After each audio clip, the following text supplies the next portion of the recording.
Hello friends, जैसा कि previous video में हमने क्या देखा, cube root of unity.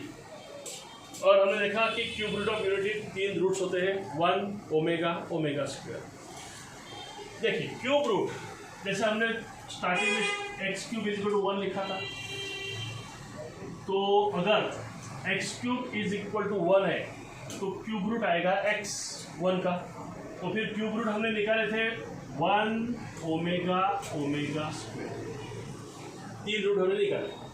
1 real number था, ओमेगा कॉम्प्लेक्स नंबर आया था -1 plus under root 3i/2। Omega आया था कॉम्प्लेक्स नंबर। इस कॉम्प्लेक्स नंबर को हमने अज्यूम किया ओमेगा, और omega square another complex number था जो पहले वाले का कॉन्जुगेट था, -1 माइनस रूट 3i/2, जिसे ओमेगा स्क्वायर बताया।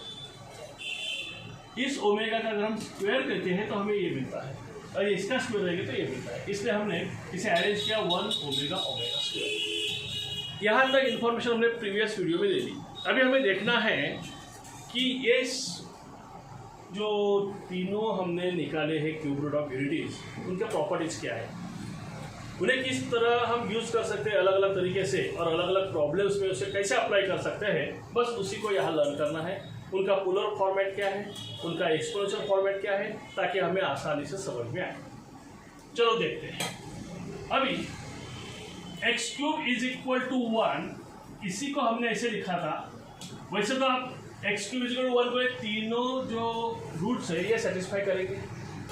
1 क्यूब इज इक्वल टू 1 आएगा, ओमेगा का क्यूब 1 क्यूब तो 1 आएगा ही, ओमेगा का क्यूब भी कितना आएगा, 1 आएगा। अगर ओमेगा क्यूब 1 आता है तो omega square is equal to 1 omega, we can write like this, या फिर we can write omega is equal to 1 omega square. तो इस तरह से भी हम इसे लिख सकते हैं। ठीक है, चलो ठीक है, ये तो हो गए तीन प्रॉपर्टीज। अभी एक्स क्यूब माइनस 1, इससे अगर हम फैक्टराइज करते हैं एक्स क्यूब माइनस 1 को, तो क्या आएगा, x minus 1 x square plus x minus 1 plus 1। ये भी हमने प्रीवियस वीडियो में देखा था, फैक्टराइज किया था। इस फैक्टराइजेशन में दो फैक्टर्स मिले थे हमें, एक था एक्स माइनस 1, एक था x square plus x plus 1। अभी जो तीन रूट्स हमारे पास है, ये तीन रूट्स इस इक्वेशन को सेटिस्फाई करते हैं, लेकिन इस फैक्टर को खाली ये फर्स्ट वाला रूट सेटिस्फाई करेगा, और इस फैक्टर को सेकंड दो रूट्स सेटिस्फाई करेंगे। क्यों? क्योंकि यहाँ के रूट्स कॉम्प्लेक्स नंबर्स हैं, और हमने कॉम्प्लेक्स नंबर्स को ओमेगा ओमेगा स्क्वायर ये अजम्पशन दिए हैं, हमने अज्यूम किए दो नाम, तो ध्यान में रखिए। तो A X equal to X minus 1 से आएगा, एक्स माइनस 1 इक्वल टू 0, तो एक्स इक्वल टू 1। फिर ये जो फैक्टर है सेकेंड वाला x square plus x plus 1, ये हो जाएगा 0। इससे जो 1 आया वो तो हमने ले लिया, इससे जो आया इसको नाम दिया ओमेगा ओमेगा स्क्वायर। इसमें से अगर हम ओमेगा को लेते हैं और यहाँ पे सब्स्टिट्यूट करते हैं, क्योंकि ओमेगा इसका रूट है, तो ओमेगा इसे सेटिस्फाई करेगा, तो हमें इक्वेशन मिलेगा omega square plus omega plus 1 is equal to 0, और we can write 1 plus omega square is equal to 0। इस तरह से भी हम इसे सॉल्व कर सकते हैं। इस प्रॉपर्टी को फिर अलग अलग तरीके से आप यूज कर सकते हो। कैसे यूज कर सकते हो? तो 1 प्लस ओमेगा स्क्वायर वहाँ पे ले लो, या ये दोनों प्लस 1 माइनस वहाँ पे ले लो, या ये दोनों माइनस ओमेगा वहाँ पे हो जाएगा। तो इस तरह से इस प्रॉपर्टी को घुमा फिरा के यूज हो सकता है। ओमेगा स्क्वायर को अगर हम सब्स्टिट्यूट करते हैं एक्स के जगह पे, तो हमें मिलेगा omega square whole and again square, omega square plus 1 is equal to 0। ये भी इक्वेशन सेटिस्फाई करता है, क्योंकि इसी इक्वेशन के ये दो रूट है ओमेगा ओमेगा स्क्वायर। तो इस तरह से हमें यहाँ पे एक प्रॉपर्टी मिल रही है, और यहाँ पे दूसरी प्रॉपर्टी मिल रही है। आप ऑर्डर कैसे भी लिखते हैं, नो इश्यू। अभी इसके सिवा क्या है, तो ये एक दूसरे के कॉन्जुगेट है। कॉन्जुगेट मतलब ओमेगा का कॉन्जुगेट क्या है, ओमेगा स्क्वायर है, या ओमेगा स्क्वायर का कॉन्जुगेट ओमेगा है। ये भी एक नई प्रॉपर्टी है, इसे भी ध्यान दीजिए, इसे भी हम यूज कर सकते हैं प्रॉब्लम में। अभी इससे भी इम्पोर्टेंट क्या है, इम्पोर्टेंट है polar form and exponential form. क्या होता है पोलर फॉर्म? तो जैसे कि किसी भी कॉम्प्लेक्स नंबर को हम लिखते हैं cos theta plus i sin theta, यहाँ पे रूट भी रहता है r, ठीक है, लेकिन रूट हम यहाँ पे यूनिटी ले रहे हैं ना 1, तो यहाँ पे cos theta plus i sin theta. अभी इस फॉर्मेट में अगर हमें लिखने हैं ये नंबर्स, तो जेड ये रूट अगर हम लेते हैं 1 ओमेगा ओमेगा स्क्वायर, तो 1 को हम कैसे लिख सकते हैं? 1 को हम लिख सकते हैं कॉस, अभी देखिए एक एंगल है, फिर लिखना है 1 कहाँ पे आता है?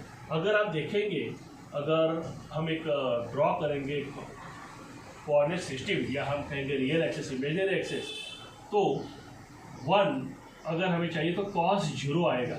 ये जो अगर 0 लेते हैं तो यहीं पे आएगा 1,0, कॉस 0 1 आएगा, साइन 0 0 आता है। पॉइंट लेना पड़ता है एक्स एक्सेस में।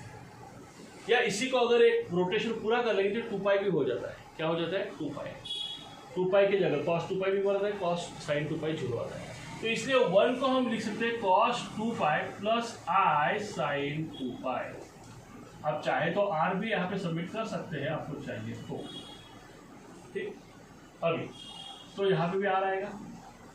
अभी चाहिए तो मैंने क्यों बोला? क्योंकि हम यूनिटी के ऊपर काम कर रहे हैं, तो आर की वैल्यू भी 1 ले रहा है, लेकिन ठीक है, कोई बात नहीं। सो अभी इसे एक्सपोनेंशियल फॉर्म में लिख सकते हैं ई रेस टू। एक्सपोनेंशियल फॉर्म क्या आएगा? ई रेस टू। चलो आपको वहाँ पे दिख नहीं रहा है, थोड़ा समय नीचे ले लेगा। तो फिर से एक बार इसे रिराइट कर लेते हैं। जेड की वैल्यू या 1 की वैल्यू, अगर हम रूट को 1 ले रहे कम, तो 1 की वैल्यू आएगी cos 2 प्लस आई साइन 2, जिसे एक्सपोनेंशियल फॉर्म में आएगा x 2 i। ये हो गया एक। अभी ओमेगा की वैल्यू क्या आएगी? ओमेगा क्या है? ओमेगा है -1 प्लस √3i/2। अगर आप 2 डिनोमिनेटर सेपरेट देंगे तो ये -1/2 प्लस √3/2i, यानी आप लिख सकते हैं -1/2 प्लस √3/2i। अभी -1/2 और √3/2 किस एंगल के कॉस और साइन है, ये इंपॉर्टेंट है। ये तो हमें मालूम होना चाहिए। अभी हम 11 में आ गए तो स्टार्टिंग में सारी बातें हो जाती है। फिर भी -1/π है cos 2π/3 की वैल्यू, मतलब cos 120 की वैल्यू, क्योंकि cos 120 एंगल आता है सेकेंड क्वाड्रेंट में। सेकेंड क्वाड्रेंट में cos निगेटिव, साइन पॉजिटिव आता है, बराबर। और ये वैल्यू है sin 2π/3i की, या आई को आगे लिखिए जैसे। तो इस तरह से हमें इस तरह पोलर फॉर्म मिल जाता है।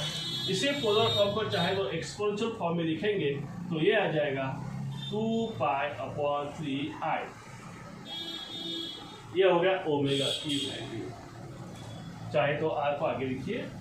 ओमेगा स्क्वायर क्या है? ओमेगा स्क्वायर है कॉस, अभी देखिए ओमेगा स्क्वायर में क्या है? ओमेगा स्क्वायर में -1/2 -√3/2 है। थोड़ा सा डिटेल में लिख दूँ तो ऐसे आएगा, खाली इधर माइनस आएगा। तो अगर दोनों माइनस आए तो एक देखिए दोनों माइनस है, -1 -√3, -1/2 -√3/2, दोनों निगेटिव है, तो ये जाएगा थर्ड क्वाड्रेंट में। थर्ड क्वाड्रेंट में एंगल हो जाएगा 240 मतलब 4π/3 प्लस साइन 4π/3।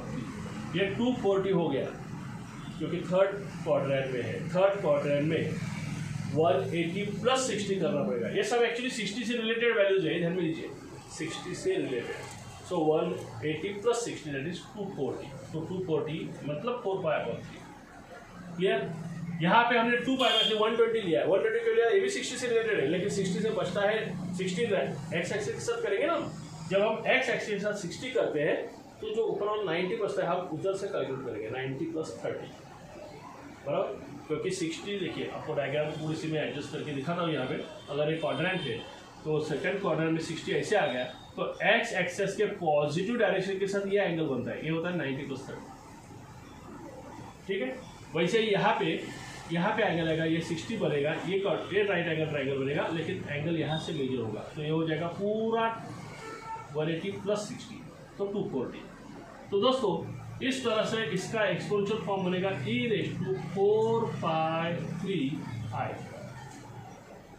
तो इस तरह से इन तीनों रूट्स को अगर आपको लिखना है एक्सपोनेंशियल फॉर्म में, तो हम लिख सकते हैं 1, ये जो है 1 प्लस ओमेगा स्क्वायर, इसी को आप लिख सकते हो, कैसे लिख सकते हो? e⁴2πi e⁴2π/3i e⁴4π/3i। तो इस तरह से किसी भी क्यूब रूट ऑफ यूनिटी को हम पोलर फॉर्म में भी एक्सप्रेस कर सकते हैं, या फिर एक्सपोनेंशियल फॉर्मूला। तो दोस्तों इन बातों को अच्छी तरह से समझ लो, नोट डाउन कर लो, क्योंकि सारी चीज़ें हमें यूज़ करनी है आने वाले प्रॉब्लम्स में। तो मिलते हैं आने वाले प्रॉब्लम में। अच्छा लगे, समझ में आया, लाइक जरूर कीजिए, लाइक करना मत भूलिए। देखिए यहाँ पे आपको कोई पेमेंट तो देना है नहीं, तो जस्ट लाइक ही करना है। तो थोड़ा अप्रिशिएट, जितना वर्क हमने किया, जितनी मेहनत की, उसके लिए एक अप्रिशिएट करने के लिए एक लाइक दीजिए, और कुछ नहीं। और हाँ, अगर सब्सक्राइब करते हैं तो आपको आने वाले सारे वीडियोस मिलेंगे 11, 12 के जेईई के सारे सब सॉल्यूशन के साथ, एक्सप्लेनेशन के साथ, इसलिए सब्सक्राइब कीजिए। बाय।